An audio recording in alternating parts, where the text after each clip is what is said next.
Vidya Shankar here. When it comes to the context of learning, intelligence, human brain can be primarily divided into two parts, the left brain and the right brain. And if you go check, the left brain do have certain specific capabilities. Similarly, the right brain do have certain specific capabilities. Things like left brain is the one which is actually responsible for things like logic, maths, linearity, language, sequencing, analysis is all the left brain functions. And similar to that, right brain is the one which is actually responsible for things like rhythm, creativity, imagination, holism, dimension, colors, these all the right brain functions. But if you go check, right, for some reason, various factors which actually influences us, that too, if you go check the children, for various factors which actually influences them, we actually turn out to be either a left brain person or a left brain child, or a right brain person or a right brain child, right? And whenever we call, say for example, a particular child a left brain child or a particular child a right brain child, the kind of things what they will be doing, will it be different? The kind of activities what they will be doing, the behaviors what they will be showing, will it be different? Obviously yes. Because if you go check, what influences them more is actually the right brain functionality if the child is a right brain child.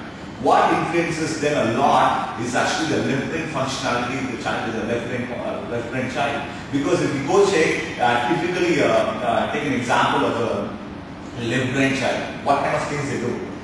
Say for example, if you go check their study table, the place where they sit and study, they organize things really well. They say these are all my books, these are all my notebooks. By chance as a parent, you actually take out any of the books, they will actually know it. They will actually know like, oh, I actually kept this book here, where is that? Or even the way they keep their, say for example, pencils.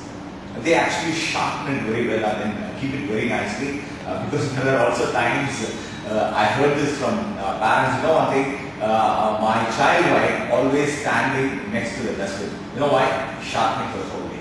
Right? And there are times you give a full pencil in the beginning of the day, end of the day it looks like so tiny, so small because they always love keeping things in order kind of thing. And apart from it, even when they have to go to the school, they are one of the earliest, they get ready, they pack up things rightly and they just want to reach the school early, and even once they go to the school, right, where a good number of times where the teacher feels greatly comfortable to handle those kind of children because they listen to the teacher. They just go by what the teacher says and they never talk to others, they talk little kind of thing. So because of all these things, end of it, what happens is this. These set of children are the ones who are able to score either average or above average or really well in various subjects. Because the fact is also this, if you check, our educational system is primarily supporting the left brain learning. You want to believe it? That's actually the truth. Whenever you go check, it's about maths, it's about logic, it's about linearity. By chance, a child is a left brain child, the probability of that child actually doing very well in studies is actually very high. So what we do primarily when it comes to the educational system is this. We take a child, check on those on their left brain skills, left brain capabilities and decide whether this child is a topper or not, whether this child is A child or not, as a B child or not. So we actually start giving grades depending on their left brain capabilities. Right? There are also children who are right brainers, which means the children whose right brain capabilities are much stronger or actually more predominant compared to the left brain capabilities. In those set of children, what happens is this. They are the set of children who primarily face certain challenges because if you go check any of the textbooks, you know how it will be, right?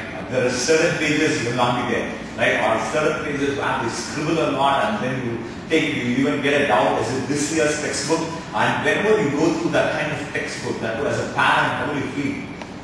You really feel worked up, and then you call your child, and then you tell your child, how come my child can actually do things like this, maintain things so badly, and really so upset with you. You say all these things, what happens is this, they actually react passive against that.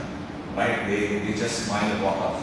Or there are times where they have to get ready and go to the school. You know how it happens? They find all the books, notebooks here and there. They just push inside the bag, pack it up, and then go to the school. And apart from it, they are the set of students. Once they go to the school, who face a lot of challenges with the teachers. They say like they are not able to concentrate, they are not able to focus. Teacher always faces a lot of challenges. And as a parent, as a mom, as a dad, when you have to say, for example, go to the parent-teachers meeting, it's not easy for you because you know the teacher is going to call you and say something. Oh, your child, right, always distracted, not listening in the class, not say doing this, always disturbing other children. All these sort of things, I know that is the last thing you'd like to hear from a teacher, but that's exactly what happens.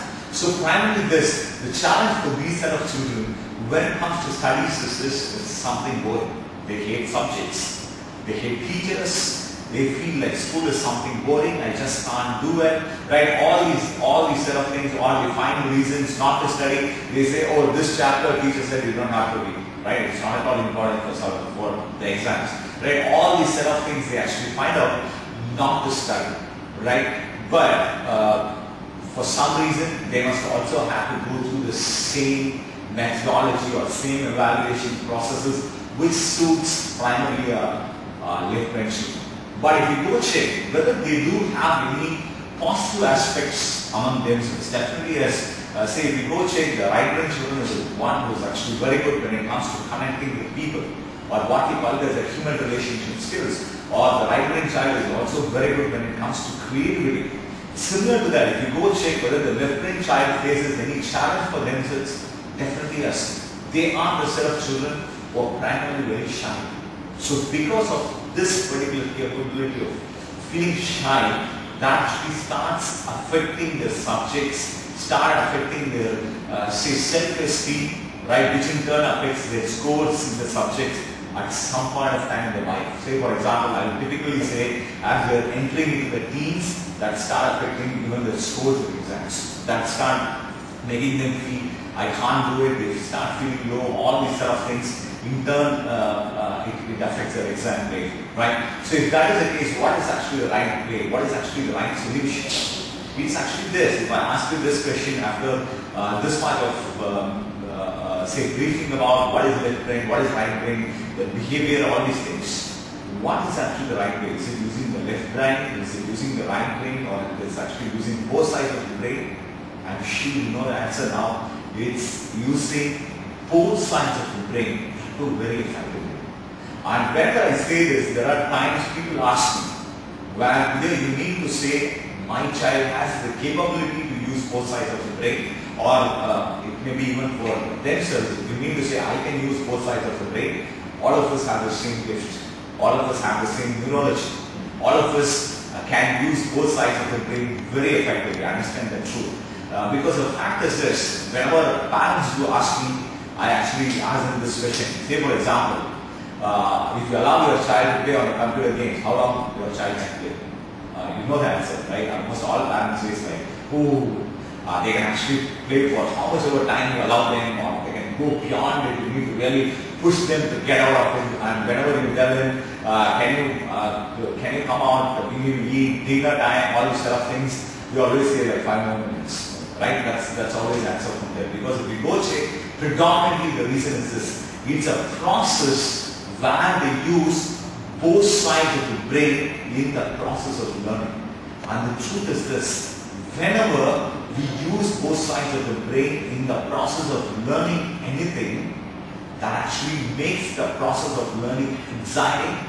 That makes the process of learning really rapid. So that is exactly when Only Success as an organization, we have actually created a lot of learning methodologies, a lot of teaching methodologies, which actually encompasses both the left brain learning and also the right brain learning. Because if you go check predominantly, once the left brain students start learning some of the methodologies of whole brain learning, they find certain things even more comfortable. They find certain things even more easier. And for right brain children, believe me, it's the greatest if possible. They feel, they come out of this biggest perception of studies means boring study, I just hate it, I just can't learn. All these perceptions are actually broken The moment when they start feeling, when it comes to studies, when it comes to learning, the moment they use different methodologies, they use different strategies, the same process of learning becomes very exciting. The same process of learning becomes something so wonderful that there was a time the child steps out to say, and starts loving the subject. I know that is one of the greatest things what a mom or a dad can actually hear from their own children when they step out to say, Mommy, Daddy, I actually love my subjects. That's actually awesome. Or even for a teacher, by chance, if the children step out and say, Teacher, I actually like your subjects and I also like you, that's one of the greatest things for any teacher in this world. Right? I'm sure you agree with me. Because if we go check what changes that, or what the understanding what we get out of it is this, which means there is nothing called as somebody who can't concentrate. There is no concept of somebody who can't focus. The truth is this, or what we always make people understand time and again is this: there are no attention deficit students.